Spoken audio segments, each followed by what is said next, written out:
ground that grows the semen trees, also known as the calorie pear. Semen in the boat that carried our family here. Semen in the waters where we left our dead. Semen in the meadows where we buried and bled. Semen in the light streaming through the stained glass of our synagogue. The image depicting an ark in an ocean of semen. Gossamer semen. Octopus semen. Garden of semen.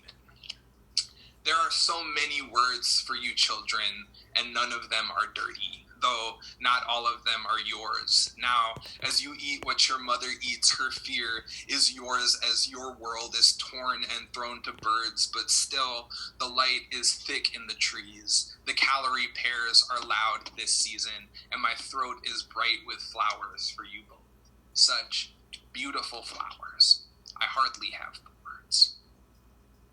Cool. So the project of that poem was to say semen as much as possible and get to an ending where a reader can go, okay.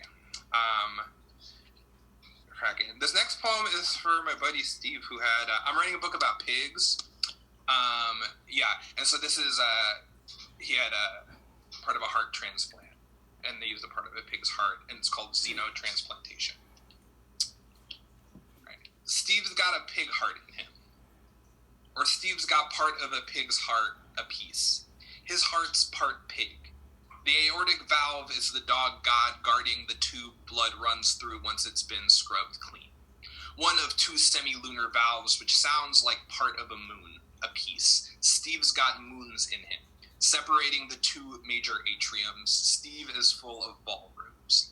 Those dark, vaulted ceilings. Steve's a vegan. Steve's a vegan with a pig heart, thumping club music. Steve believes the pig in him is vegan since it eats what he eats, speaks when he speaks. The pig heart pulses in his chest like a reflection of the moon in a puddle out behind the club once we're done dancing. Steve takes drugs so his body doesn't reject the organ. Steve takes drugs so he can go on dancing.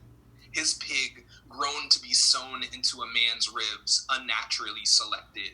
No god could have predicted this in that garden. Still, wholly the bit of tissue that lets him live and live, thin miracle that set another 17 years going inside him.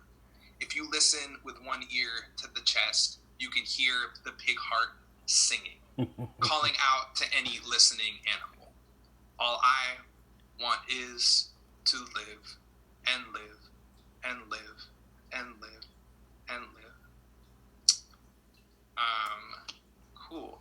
And for my last poem, my boyfriend right now is just frying up some onion rings, which is remarkable.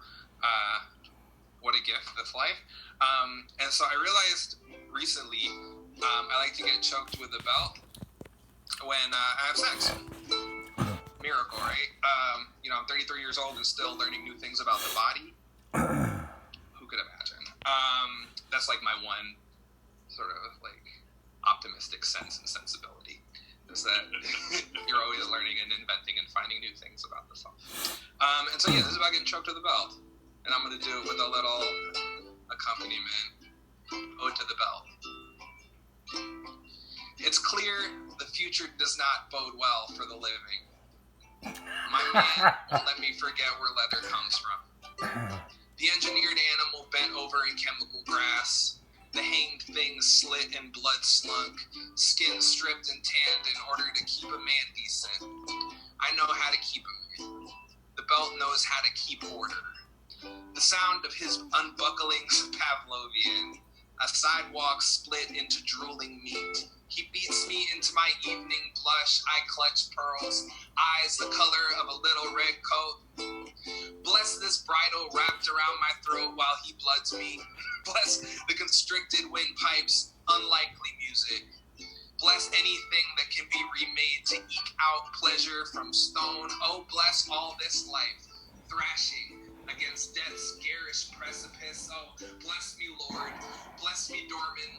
Bless me, cormorant and courtship and torture and husbandry. Give me enough compression to remember I once lived here. And I'll accept, in the end, not even death will wife me.